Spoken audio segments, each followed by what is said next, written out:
You may or may not have heard of tapping or EFT. This is one of the easiest things to do that can help us with dealing with emotions, dealing with stress, and it doesn't cost anything to do it on your own, and it doesn't take very long. So the more I can share with you how to tap to help you get through stress in midlife, to help you feel better about yourself, to help you make decisions, the better. And today we're going to talk about tapping, and we're also going to go through an actual tapping practice to make sure you feel like you're worthy of self-care. So stick with me.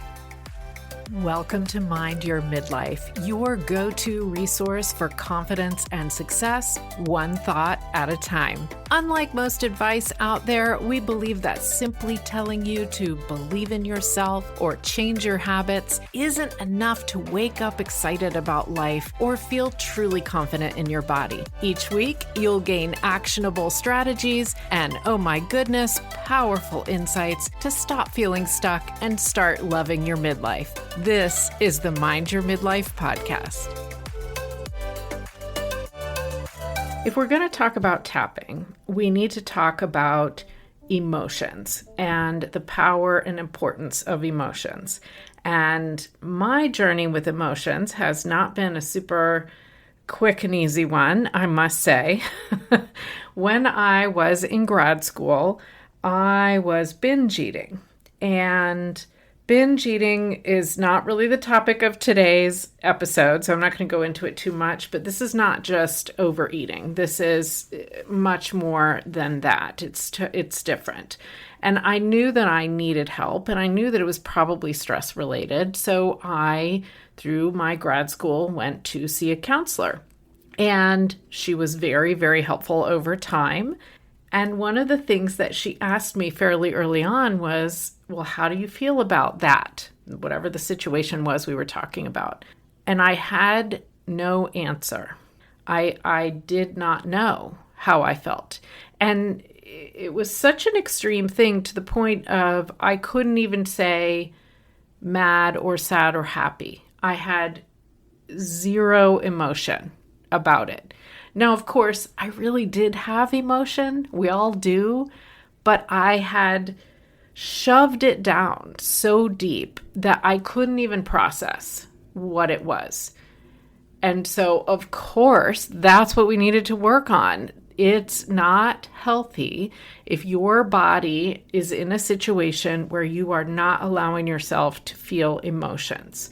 And ideally, we're able to experience the emotion, and then we're able to move through it and move forward and take action or make a change or feel good about ourselves or whatever it is. We have to experience that emotion. Tapping, which is a tool for being able to experience your emotions, move through them, and move forward. I didn't find out about tapping until I was having a business. I was making some big goals, and I was trying to learn ways to get myself to believe I could really achieve those big goals, right? We all go through this. If you're an entrepreneur or you've got some big goal for your health or your life, it's hard to say an affirmation that your brain goes, that's not true. That's not true. Come on. So I learned tapping at that point so that I could tap when I said my affirmations and create a way to have positive emotion about those affirmations. And that was a game changer for me as well. So, what is tapping? Tapping is a method of gentle tapping, quite literally what it says, on acupressure points in the body to allow energy to flow and not get stuck. It's a really interesting combination of Eastern and Western psychology and science. And I want to give you some research-backed information about this as well. Research has found that tapping actually lowers stress in the body. And I'm going to tell you about 2 studies that found this to be true. In 2012, and this was a study published in the Journal of Nervous and Mental Disease, participants did a single 1-hour session of tapping with guidance, of course, and it lowered their cortisol. And you know cortisol, that's the body's main stress hormone, by about 24%. And that was one group in the study. And then there was a group who got supportive talk therapy, and there was a group who didn't get any treatment at all. And those other 2 groups averaged about a 14% drop in cortisol levels. So that's 10% more of a drop in cortisol, which is amazing. There was also a study done in 2020 where participants that were engaging in tapping exhibited a 43% decrease in cortisol, and that was larger compared to the psychoeducation group and the no treatment group, which were about 20% and 2% respectively. So that's a huge shift in the body's stress response. And that was after just one session of tapping. And you can do tapping over, and should really do tapping over and over and over again. So it's about feeling calmer, yes, and moving the emotion through your body, yes. And it's actually changing what happens in your body and in your brain. And interestingly, brain scans suggest that tapping helps calm the amygdala, and that's the part of the brain that triggers your fight or flight, freeze or fawn response. So that's why people often feel a really noticeable shift in physical and mental emotional state after tapping. It works on the emotional and the physical side of stress. Now, you might hear of tapping as EFT, as I mentioned at the beginning. EFT means emotional freedom technique. So that was a name given when this was first kind of gaining in popularity. You might hear it with both names, but it's such a simple practice and so incredibly powerful. It's worth at least a try. So a couple years ago on season 1 of the podcast, I interviewed Rachel McGuire, who is a tapping practitioner, and she was talking with me about tapping as a way to help us deal with emotions when we kind of need to calm down. And she said, nobody wants to be told to calm down. Right? Nobody wants to be told to calm down. In fact, there's a comedian, Laura Ramoso, who I just love, who does an Italian airport worker character and is always saying, calm down, calm down. It's funny. Anyway, you'll trust me on that. But it doesn't work to tell someone to calm down, right? That doesn't work.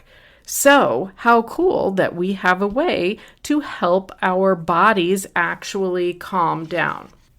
Another powerful aspect of tapping is that when we've had events and experiences in our lives that were very impactful, and maybe there was a lot of emotion involved, it could be from when you were very, very young, our subconscious brains hold on to these things and create beliefs about what will happen every time there's this situation.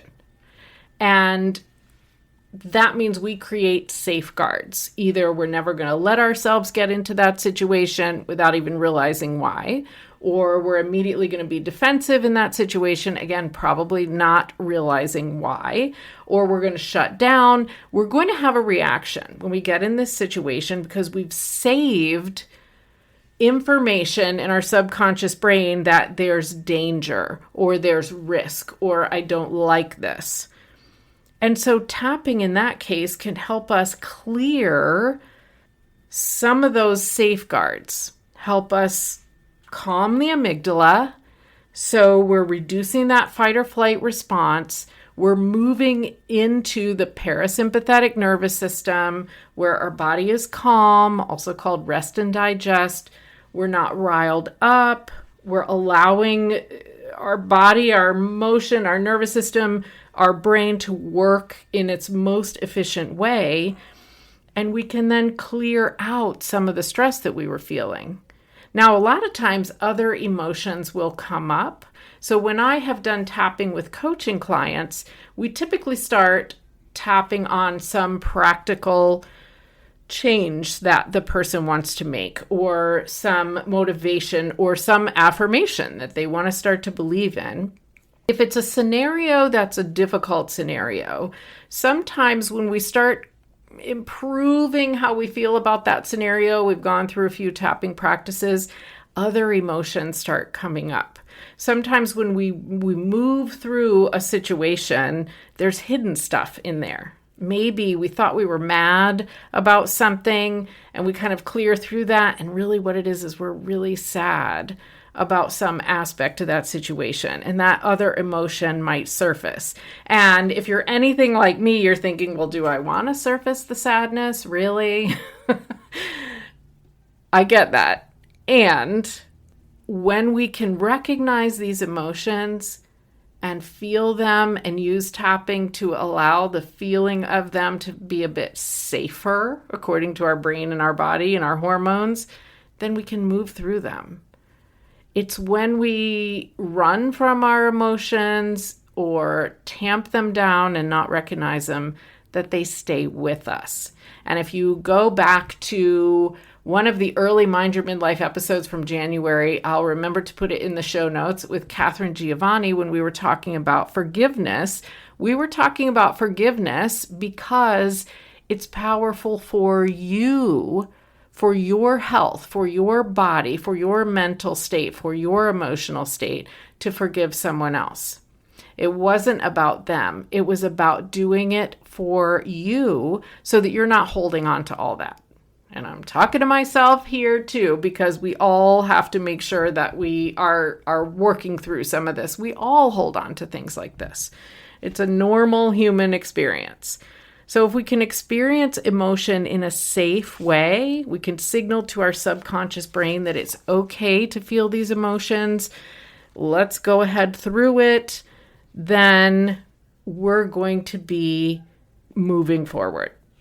As I mentioned, when I initially started using tapping, it was for affirmations, so that my brain wasn't just constantly thinking, don't be such an idiot, that's not true. So if I give an example, I'm affirming that I have the top podcast in the how-to category. If I'm saying I have the top podcast in the how-to category, well, right at this moment, that's not true. And my brain knows that. And so continuing to say something over and over that I don't have a positive feeling about, because my brain's like, not true, that's not doing me any good. So I asked Rachel about this as well, and she gave such great information.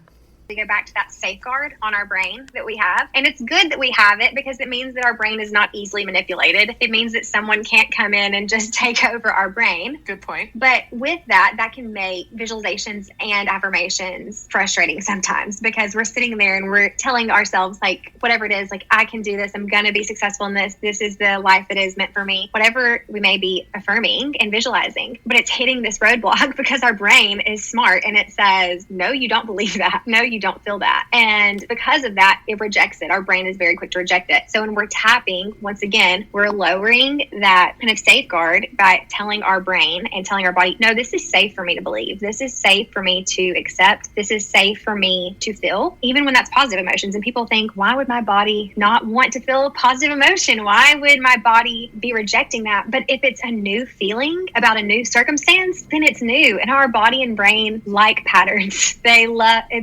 patterns. So anything that's new, we need to remind our mind and our body that it's safe. It's safe to move forward in.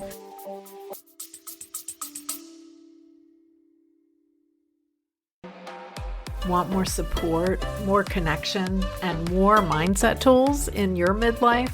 Now is the perfect time to join Midlife Pivot on Patreon, because all membership perks are totally free for the month of August. You get to check everything out. Starting this fall, we'll have a Midlife Momentum Collective and a Midlife Breakthrough Experience. Can't wait for you to see those. I'll see you in there, patreon.com/mindyourmidlife.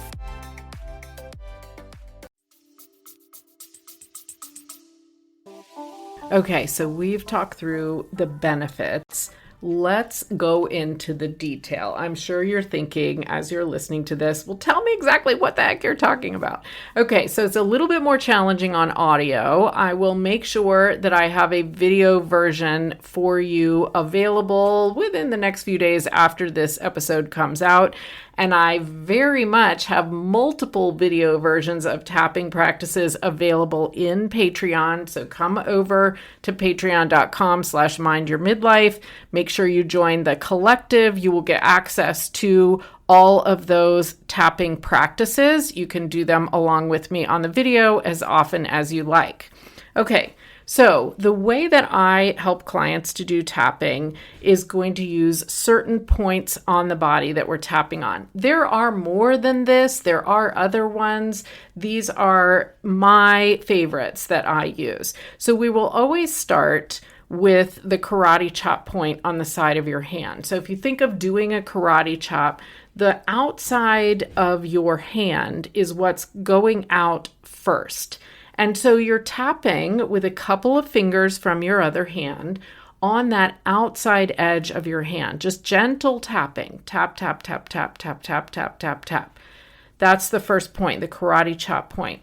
The next point we're going to use is the inside of the eyebrow. And this can be either or both sides of your body. So it's very, very, very, very flexible in that way.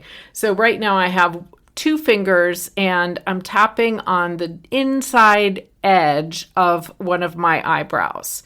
And then the next point is the outside of your eye. So if you feel the bone on the outside of one of your eyes, don't poke yourself in the eye, but on the bone there, you can tap. That's the next point. Then we're going to go under the eye. So be gentle, of course, but this is tapping kind of right in the middle of, lined up in the middle vertically with the middle of your eye. You can feel the edge of the bone under your eye as well, and kind of tapping with 2 fingers right on the edge of that bone. Then we're going in between the nose and mouth. So right in the middle of your upper lip, basically, on the skin, in between your upper lip and your nose. That's the next point. And then we're going in between your lower lip and your chin. Again, right in the middle, tapping with 2 fingers. I use 2 fingers because then I'm making sure I'm really getting the exact acupressure point. I've got lots of space, lots of surface area that I'm tapping. The next point is collarbone. So if you feel your collarbone, it makes a U in the middle, right underneath your throat, and you're tapping on one side of that U, basically. And you can use 2 or 3 fingers. That way you're making sure you're getting the point you need to get.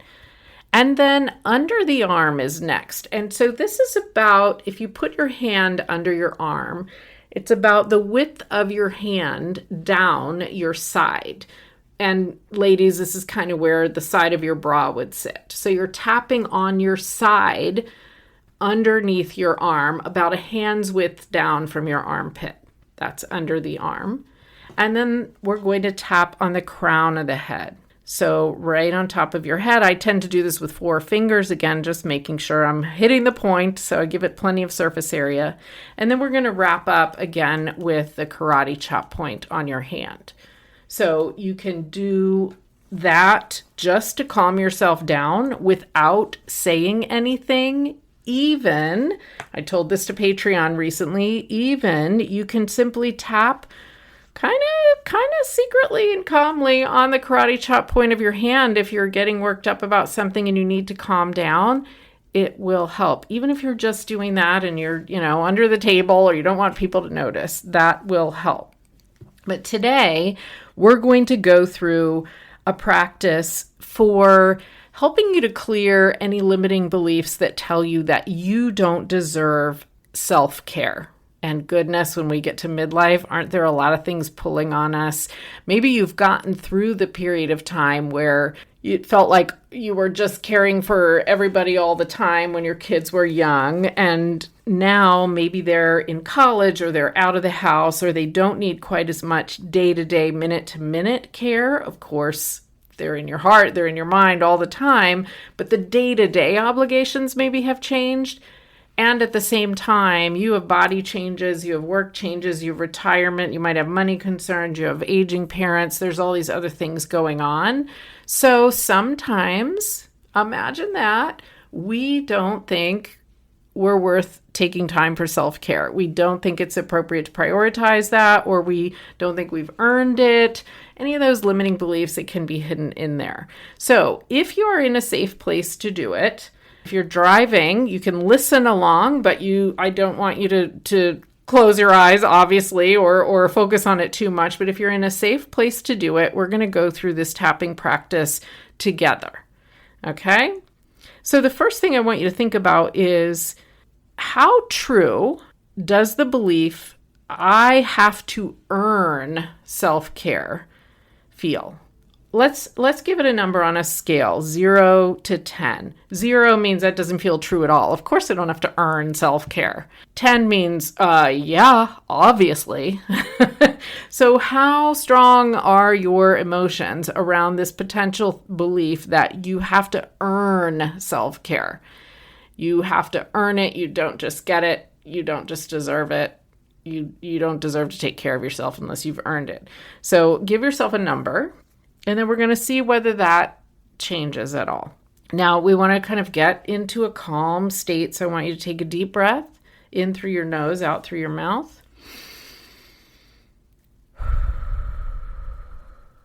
And then you're going to start tapping on the side of your hand, the karate chop point.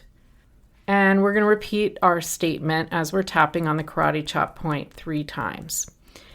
Even though from somewhere I got the belief that I need to earn self-care, I recognize this belief and I'm open to thinking differently. Even though from somewhere I got the belief that I have to earn self-care, I recognize the belief and I'm open to thinking differently.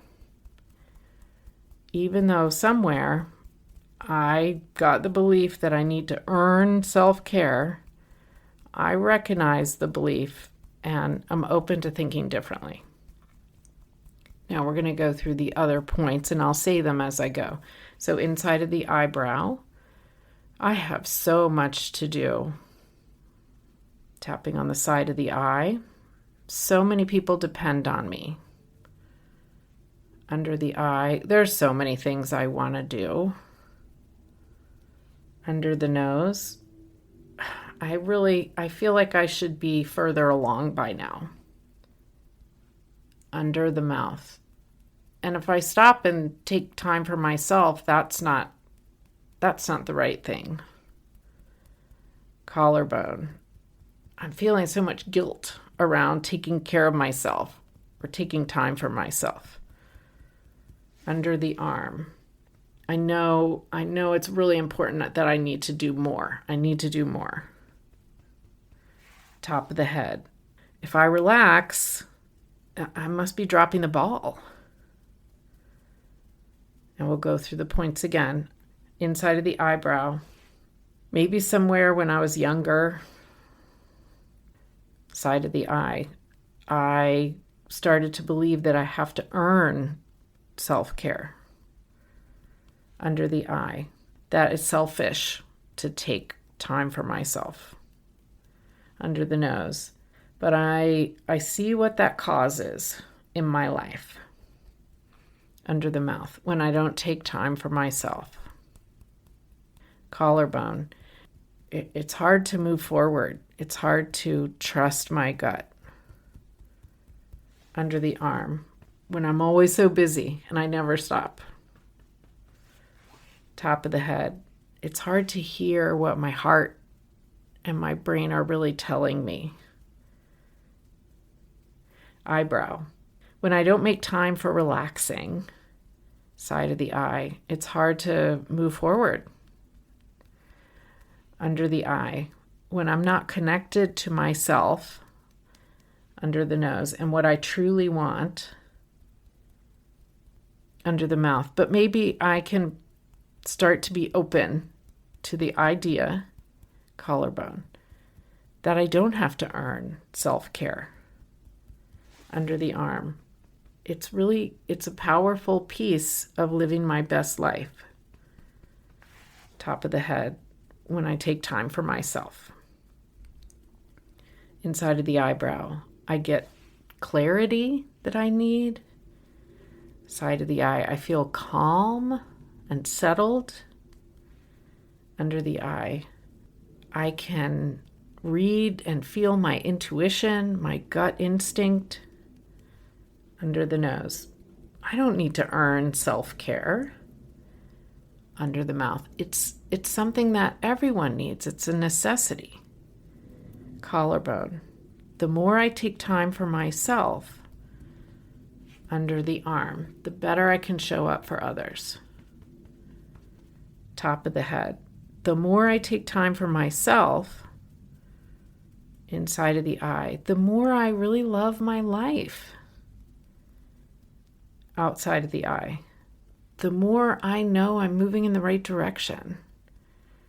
Under the eye, the happier I feel with the decisions I'm making. Under the nose, the more I make room for what I really want and what really matters. Under the mouth, it becomes easier every time. Collarbone, it's safe to relax and take care of myself. Under the arm, the more I take time for myself. Top of the head, the more empowered I feel. Back to the karate chop point. Even though somewhere I got this belief that I need to earn self-care, I recognize it and I'm open to thinking differently. Now, take a deep breath. See how your body feels. I feel tingly. And how true does this statement, I have to earn self-care, feel now on that scale of 0 to 10? Give yourself a number. Then look back at your previous number. Your number is probably dropping. If it didn't, you can try this again. If it did, you can still try it again. You can continue reducing that number so that this belief that you don't want to have because it was limiting for you doesn't have an intense emotion attached to it, which means you have an easier time of letting it go. And that feels so incredibly empowering. So make sure that in your podcast app, in Apple, hit the 3 dots and say save. In Spotify, hit the plus. In your other apps, there's a way to save this episode so that you can come back to it. You could start maybe in the middle of the episode and go through that tapping again as often as you need to. Now, the wording, if you heard me, there was a pattern starting with the concern, the problem that we were facing, and gradually moving towards looking at this differently.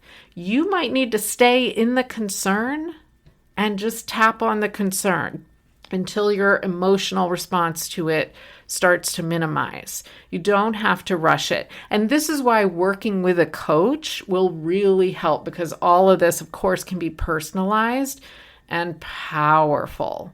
So go to CherylPFisher.com/coaching and set up a free call with me. We can talk about that. And of course, you can grab lots of tapping practices in the Patreon community, as I mentioned. So I hope that you're feeling a bit lighter, a bit happier, a bit more positive because of this practice today. Thank you for doing that with me. And I'll see you again for more tapping.